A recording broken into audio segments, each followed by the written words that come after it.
Thank you for joining me today, and today is another episode of Catalysts and Curiosities, which is hosted by Meg over at Meg Journals. Head over to her channel after you finish watching this, of course, to find out how you can sign up to her free newsletter and join in the fun. Now, today's theme is altar, and I made this page, do you remember, and punched some shapes out of it, which then compromise the structural integrity of the page, but Kiki from Nia Designs, go check her out and I'll link her channel in the description. Kiki suggested that I stick a book page to the other side so that there's some interest showing through, and that was a fab idea, Kiki. So I thought this would be a perfect opportunity. And the colour theme for this week is whatever colour palette is on the thing that you've been saving that you're going to alter. Now, as you know, if you saw my video on it, I recently got the Edith Holden Diary of a Country Lady, or whatever it's called, I've forgotten. And although I only just got it, I know that if I don't start using it, it will definitely be something I hoard. And I could have used one of my encyclopedias that I have the entire collection of the 1978 Encyclopedia Britannica of, which I got for free and I'm definitely hoarding, and that's a story for another day.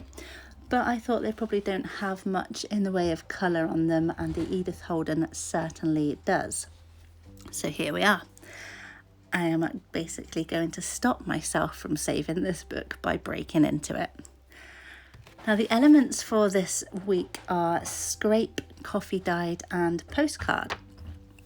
So let's take scrape first, and I didn't want to lose the beauty of this page, so I am leaving an element of the illustration and then taking some acrylic paint and scraping it on rather than using a brush, but so that it goes around the picture, not through it. And also I've realised that I like to wipe my paints off on this journal so that it can be used in my future makes or not, but I like to give future me a choice. So I've been scraping this glue spreader that I'm using off on the other side, which you will see. And I have this like pretend postcard that I got in a meal subscription box that I've been saving for no good reason. And I thought I would use part of it to add a bit of like accent point, or just to kind of use the postcard element. And then just to kind of bring everything together, I am going to spill some coffee on the page and see what it does. But I'm not just going to like dump out a cup on it. I am going to try and do it a little bit methodically and keep some sort of semblance of a pattern. So let's see how that goes. I do end up deciding to use a straw to direct the coffee and then just chuck some coffee granules on as well to give a bit more saturation.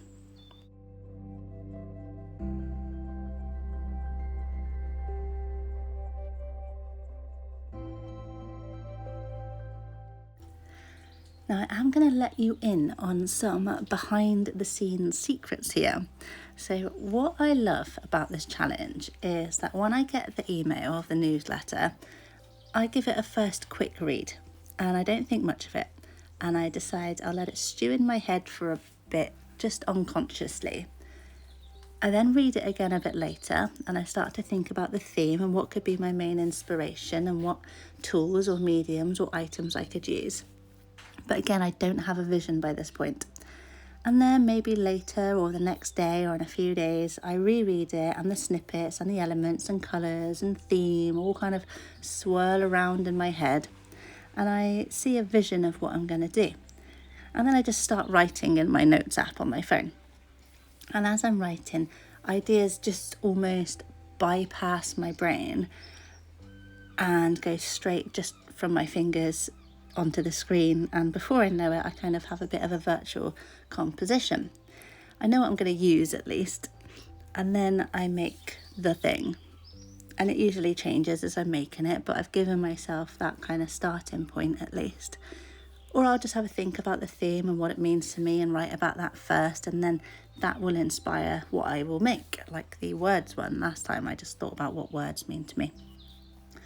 So I just thought I'd share my thought process just in case anyone kind of struggles to think of things to do when they're given prompts, and maybe it will help. And that's not how I approach all prompt-based challenges though, just this one. Anyway, I suppose I better kind of talk about what the word alter means to me. Now, usually for me, those of you who know, it's altar spelled Altar, not ER. And it's a place where I do certain workings or rituals, or I'll honour something or someone. But that is very different to alter with an E, which is just to change something a little bit. So in junk journaling is constantly about altering rubbish to become something pretty or usable, altering junk mail to not go in landfill or recycling, but to be used to plan my months or as a substrate for sticking photos on for memory keeping, or for making this accordion journal that I made specifically for Catalysts and Curiosities. I also feel like I alter my mindset quite a bit. So as I get older, my views and opinions grow and change with knowledge and wisdom. And as a millennial, I feel like I'm one of those lucky generations, which I kind of think Gen X is a bit like this as well, where we all had the great music, the great TV and films, and our youth wasn't consumed with social media or like any real media really. We knew what was going on, but now we're just easily able to adapt our way of doing and thinking to move with those times. Gen Z or Gen Z, they can't always comprehend a life before TikTok and YouTube. And some of the boomer generation on the other side of the other end of the scale, they still have a bit of trouble coming to terms with the speed of advancing technology. And I am really kind of poorly explaining my point, and I do mean no offence to anyone. And I am generalising. There are lots of people from the boomer generation that are super down with the times. But I'm just trying to make the point that I'm one of those lucky people that can alter my way of thinking, working and living easily and naturally to keep up with the times and still appreciate the way that things used to be without being stuck in the past. I can accept that I've grown. I may not agree with my own views that I used to have. That doesn't mean I used to be a bad person. It means I wasn't educated or hadn't been exposed to certain things. But now I am educated enough to have a more appropriate view. And maybe in 10 years' time, I'll look back to today and I'll be thinking the same thing. And as evolution continues and the human race alters itself, there's more scope to broaden your own horizons and learn about all the wonderfully individual people that we share this beautiful planet with. Anyway, that went in a bit of a weird direction. So basically, I alter junk and I make it into useful things. I alter my mindset as the times change. That's what alter means to me. Now, I really like how this page turned out, and I took that vintage page of Edith Holden, I altered it into, well, a painty mess, really. But through this challenge in general, I realised that I just like making messes on a page and seeing what it does. It's very freeing. I highly recommend it if you haven't tried it. And I'll probably go over this page in clear gesso just to stop the paint from sticking to everything, and also because I now own clear gesso and I haven't used it yet, but it won't change how the page looks or how it looks to you at the end. I really enjoy the textures that the scraping of the paint made on the page, but that will probably keep it a bit sticky if I don't coat it with something. So yeah, I'll do the clear gesso. So let me know what you think of my page and of my ramblings and of the theme for this week. And please like, subscribe, comment and share if you enjoyed this. Head over to Meg Journal's channel to sign up to her free Catalysts and Curiosities newsletter. I'll be back again soon with something else. And in the meantime, have a fabulous day. Bye.